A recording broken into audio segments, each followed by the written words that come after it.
The woman at the title company had the kind of professional calm that you trust without thinking about it. The sort that comes from years of delivering complicated news to people who weren't ready for it. She'd been reviewing the property files for maybe 90 seconds when she stopped typing. She looked at her screen, then she looked at me, then back at her screen. "Mr. Hartley," she said, "give me just one moment." I'd driven 40 minutes to get there. "My name is Jean, and I'm 56 years old. I came in that Thursday morning to start a refinance on the house my wife and I had owned for 23 years. Dorothy passed 18 months ago. Breast cancer. 18 months of treatments that insurance covered just enough of to leave us drowning in what it didn't. I had $47,000 in medical debt and a fixed income pension from 30 years at the plant, and I was trying to figure out how to keep the house and keep eating. My son had suggested the refinance. He was in real estate, he knew these things. I trusted him. The title officer's name was Paula. She had a small American flag pin on her lapel. She called her manager over without explaining why, and the two of them talked quietly in the corner for long enough that I started checking my phone just to have something to do with my hands. "Mr. Hartley," Paula said when she came back. She sat down slowly. "I want to make sure I'm reading this correctly before I say anything." "Okay. Are you aware that there is an existing lien against this property? A home equity line of credit for $95,000? I heard the words. I understood each one separately. Together they didn't make any sense. That's not right. I haven't taken any equity out." Paula turned her screen toward me. There it was. The lien. Filed 14 months ago while Dorothy was still alive. Barely alive, spending her last good hours in a recliner by the window because the bed had become a place she associated with pain. Filed using a power of attorney. My power of attorney. The name of the borrower, the person who had signed using authority granted to him by me, was my son. Before I tell you what came next, I want to say something that matters, because I think it'll help you understand the kind of person I was going in. I am not a complicated man. I spent 3 decades managing a shift at an auto parts plant in central Indiana. I coached Little League for 11 years. I sang in the choir at First Lutheran until my knees made the standing too hard. I am not the kind of person who ends up in a title company office learning that his own child has borrowed nearly 6 figures against his house. I didn't think I was. Anyway, please go ahead and like this video if it's reaching you, and subscribe. I've got more stories linked below, and I'd like you around for what happens next. Tell me in the comments where you're watching from and what time it is there. I read every single one. Now let me take you back to how it started, to why I trusted him in the first place. My son Craig is 51 years old. He lives 40 minutes south of here in a house that has a 3-car garage and a lake view that he uses for his Christmas card photo every December. He got into real estate in his late 30s and did well enough that for a long time he believed his own press. He's the kind of man who wears a blazer to a cookout, who always knows a guy, who can talk about interest rates and equity positions at a dinner table and make you feel like the dumbest person in the room if you don't follow along. For most of our adult relationship, I was proud of him in that distant, slightly baffled way that fathers feel proud of children they don't entirely understand. My daughter Pam is 47. She lives 12 minutes from my front door. She's a school librarian.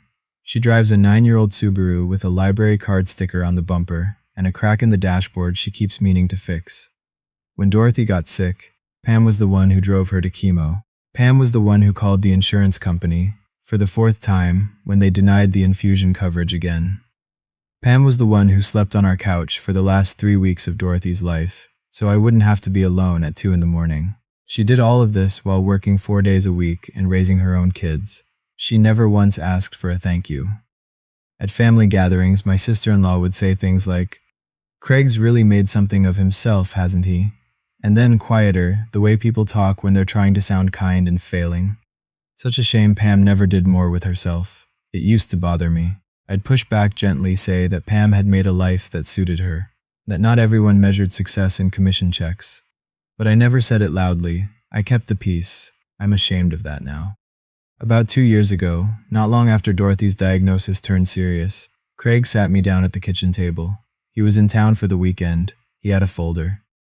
"Dad," he said, "I've been thinking about this a lot. You've got enough to worry about with Mom. You shouldn't have to deal with the financial and legal paperwork on top of everything else. Let me take power of attorney so I can handle things when you can't get to them. Dorothy was asleep in the back room. I remember the house smelled like the soup Pam had dropped off the day before. I don't know, I said.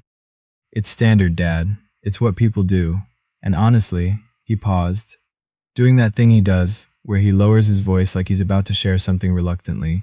You don't want all of it landing on Pam. She's running herself ragged already. This is something I can do for this family. I signed the papers that weekend. I felt grateful. I felt like I was protecting Pam from more weight. I felt like maybe I'd misjudged my son, that underneath the blazers he was actually showing up when it counted. Standing in that title office, looking at a lien for $95,000 taken out 14 months ago, while my wife was dying in our house, I thought about that kitchen table and felt a cold move through me that had nothing to do with the air conditioning. I drove home on autopilot. My daughter came over that evening the way she did 2 or 3 times a week. Groceries, company, sitting through the evening news. I didn't tell her what I'd found. Something in me wasn't ready. I needed to understand it first. I called my son. Voicemail. I called again. Voicemail. I texted, call me. It's about the house, urgent. I got a text back 40 minutes later. Not from him. From his wife saying he was swamped this week and that I shouldn't stress myself out over paperwork stuff. That night I went through Dorothy's desk. She'd kept a desk in the back bedroom. Bills, correspondence, things she called her important papers. I hadn't touched it much since she died. It felt like her room still. I opened the bottom drawer and found, near the back, an envelope I didn't recognize. Clean white. Return address. Mercer Family Law, Crawfordsville, Indiana. Postmarked 16 months ago, addressed to me, unopened. Craig had handled most of the mail during the bad stretches. The weeks when I couldn't think straight. Somehow this one had been filed instead of handed to me. I set the envelope on the desk and looked at it a long time before I left the room. I told myself I'd open it tomorrow. Craig called the next morning. His voice was easy, practiced. Hey Dad, sorry for the delay. What's going on? There's a lien on the house, $95,000, taken out 14 months ago using my power of attorney. A pause, short, but there. Dad, listen. That's a complicated situation. I needed to move fast on something, and I used the POA the way it's designed to be used. It was short term. I was going to have it cleared before you ever needed to touch the equity. That's my house, mine and your mother's. I know that, and I was protecting the family's position, in my way. You don't fully understand how these instruments work. Don't. Another pause. Then his voice changed, still controlled, but something harder underneath it. Dad, be careful here. You start making calls, talking to lawyers, creating noise. People are already worried about you. After Mom, the grief, the isolation. You don't want them starting to wonder if you're making sound decisions. You understand what I'm saying? I understood exactly what he was saying. He was telling me that if I made noise, he would make me look like a confused old widower who couldn't manage his own affairs. Get some rest, he said. We'll talk when you're back to yourself. He hung up first. I sat in the kitchen for a long time after that. The house was too quiet in the way houses get when someone who used to fill them is gone. I thought about Dorothy, about the 18 months she fought, about what that fight had cost and what it still owed, and I thought she would know what to do.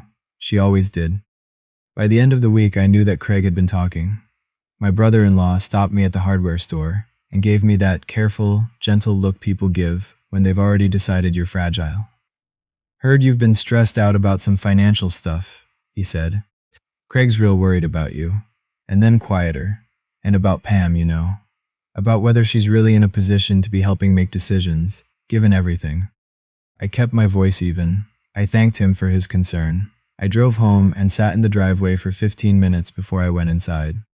Pam, he had made it about my daughter.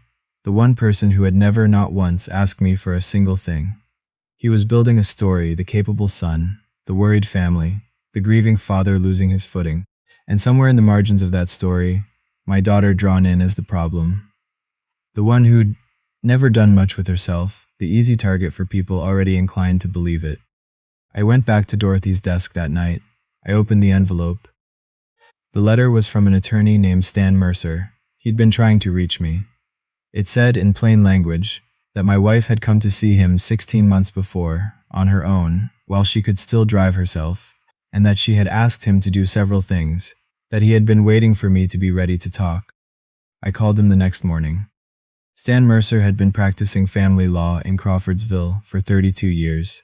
He had the voice of a man who had sat across from a lot of people in difficult situations and learned to stay steady. He told me Dorothy had come in twice, that she had been worried about the power of attorney from the moment I signed it, that she had watched my son over the years and seen something in the way he moved through money that frightened her.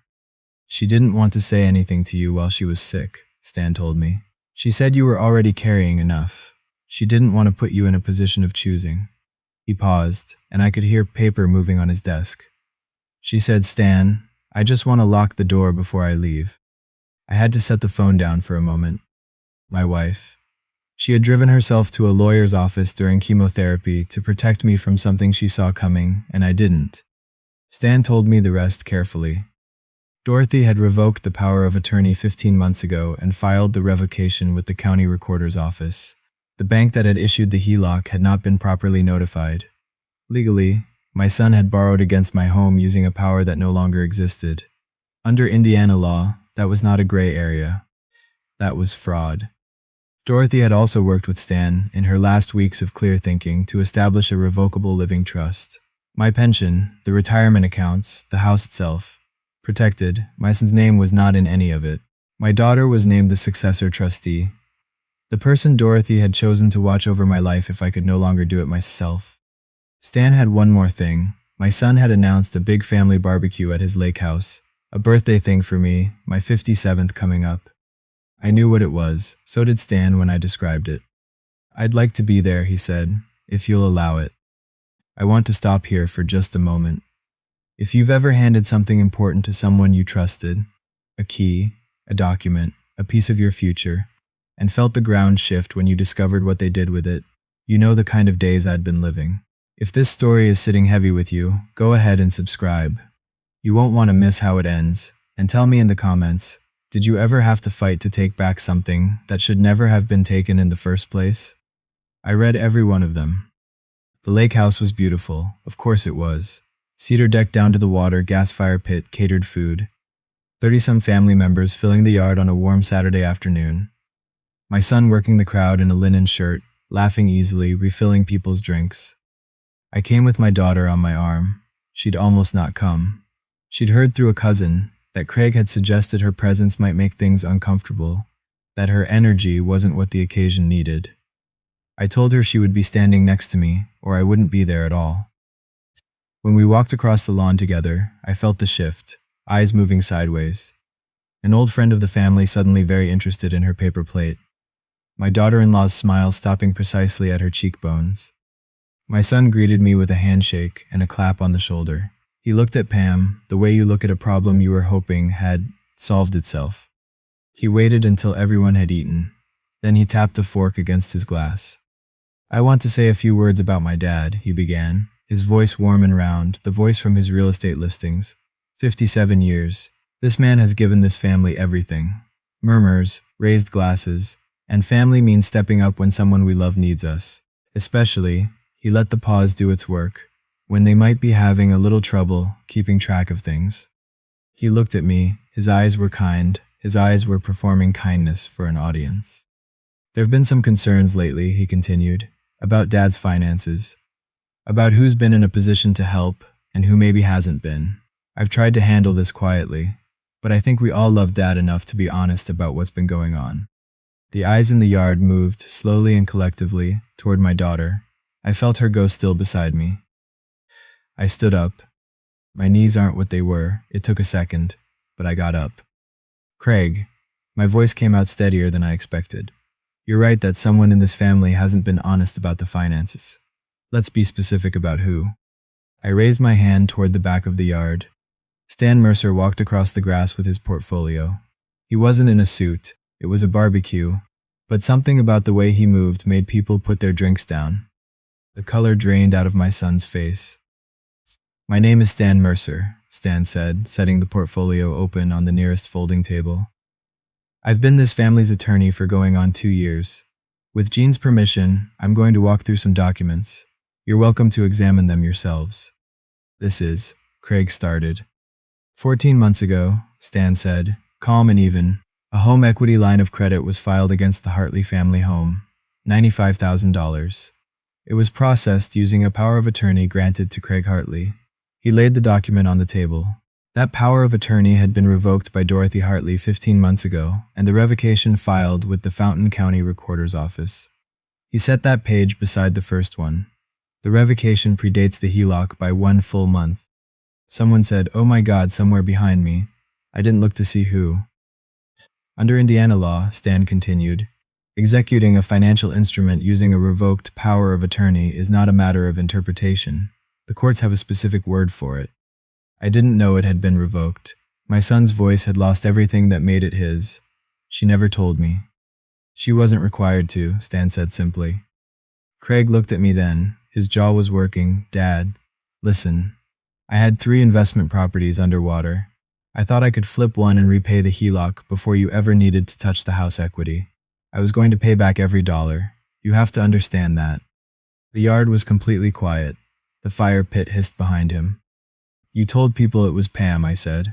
Not loudly. I didn't need to speak loudly. You sat in your aunt's kitchen and told her your sister wasn't managing my affairs well. You put her name on a mess that had your name on it. My son looked at his sister. He opened his mouth. Nothing came. She's not on a single account of mine, I said. She has never handled $1 of my money. She drove your mother to chemotherapy. She slept on my couch for 3 weeks while Dorothy was dying. And you used the fact that no one in this family looks at her closely enough. Used that, like a tool, to give yourself cover. My brother-in-law had the decency to look at the grass. Stan continued. He laid out the trust documents. Dorothy's signature, my daughter's name as successor trustee. He read it aloud in the way that things deserve to be read when they matter. My son's wife began to cry quietly at the back. My son stood perfectly still, looking at the pages traveling hand to hand around his own yard. The story he'd been building coming apart in plain sight. Dad, he said. You're still my son, I said. I'm not saying otherwise. But you borrowed against the house where your mother died, while she was alive, while she was driving herself to a lawyer's office to protect me from you. My voice went rough at the edges. I let it. You should sit down, Craig. He did. Stan filed the paperwork the following week. The lender, presented with the revocation documents, opened a fraud review immediately. My son's attorney negotiated a settlement, full repayment of the $95,000, structured over 4 years, with Stan enforcing it. In exchange, I declined to pursue criminal charges. I want to be honest about why. It wasn't entirely forgiveness. It was Dorothy. She hadn't protected me from one kind of ruin just so I could visit another kind on what was left of our family. I could feel her in that choice, the way you feel a hand on your shoulder in the dark. The medical debt from her treatments, $47,000, was cleared from the trust within 60 days. The house is mine. The refinance I'd walked in for that Thursday morning was no longer necessary. My daughter didn't say much in the days after. She's not that kind of person. She came over the Saturday following and we had coffee on the back porch, and at some point she said, Mom knew, didn't she? She knew and never said a word to me either. She didn't want you carrying it, I said, any more than you were already carrying. Pam was quiet for a while. A bird moved through the yard then. She named me trustee. Of course she did, I said, like it was the most obvious thing in the world. Who else would she have chosen? She had to look out at the yard for a long time after that. The relatives found their way back, the way relatives do when the truth is no longer deniable. My brother-in-law called on a Tuesday, no preamble. I believed the wrong person. I'm sorry, Jean. I told him I appreciated it, and I meant it. With others, the ones who returned only once the dust had fully settled, I accepted the apology and drew a line. Not cold, just clear. Going forward, if you hear something about Pam, ask Pam, not Craig. Not somebody who heard it from Craig. Some of them nodded and understood. Some drifted off, uncomfortable, around a man who'd stopped needing their approval. I can live with that fine. My son makes his payments. He moved his office to Indianapolis. I get a card from him on my birthday, just his signature inside. I keep them on the shelf above Dorothy's desk. I haven't answered any of them yet. Some doors need to stay latched a while before you know what you want to do with them. Stan had insisted my daughter receive a fair trustee stipend, compensation for caregiving work that should have been recognized years ago. She used the first one to sign up for a pottery class at the community center in town. She'd mentioned wanting to try it once, years back, and then let it go, the way she let most things for herself go, quietly and without complaint. She goes Tuesday evenings now. She showed me a bowl she made. Lopsided on one side, glazed a deep green, the color of the woods in October when everything's in the middle of changing. I keep my keys in it by the front door. I have coffee at her kitchen table most Saturday mornings. She makes it too strong and doesn't apologize for it, which is something I have always loved about her. Her kids come in and out loud and ordinary, and I sit there in the middle of all of it and think about how close I came to losing the house and how close I came to losing something worth more than the house. The plain daily fact of belonging to this family, in this kitchen, on this particular Saturday morning. People ask me what I'd do differently. I think about it a lot. I would have paid more attention to the quiet ones, the ones doing the real work without an audience. I would have understood earlier that capability isn't the same as a blazer and a lake house and a voice that fills a room. I spent too many years nodding along while my family called my daughter's kind of life, not doing much with herself. That silence cost her more than any dollar amount I can put on it. And I would have trusted Dorothy's instincts the moment she had them. She saw clearly what I was too close to see, and she carried that knowledge alone for 2 years, because she didn't want to make me choose. She died with a plan already in place to protect me. The least I can do is live in a way that justifies what she left behind. If you have someone like my daughter in your life, a child, a sibling, a friend, the quiet one who shows up every day without being asked, and never makes you feel small for needing them, go tell them today what they mean to you. Don't wait for the floor to drop out to figure out who's been holding it up. Thank you for sitting here with me through this. If it meant something to you, hit like and subscribe. There are more stories in the description, and I'll see you in the next one. The green bowl is still by my front door. I drop my keys in it every evening when I come home. I've started to think of it as the whole story in one object, something my daughter made with her own hands, imperfect and solid and exactly where I need it.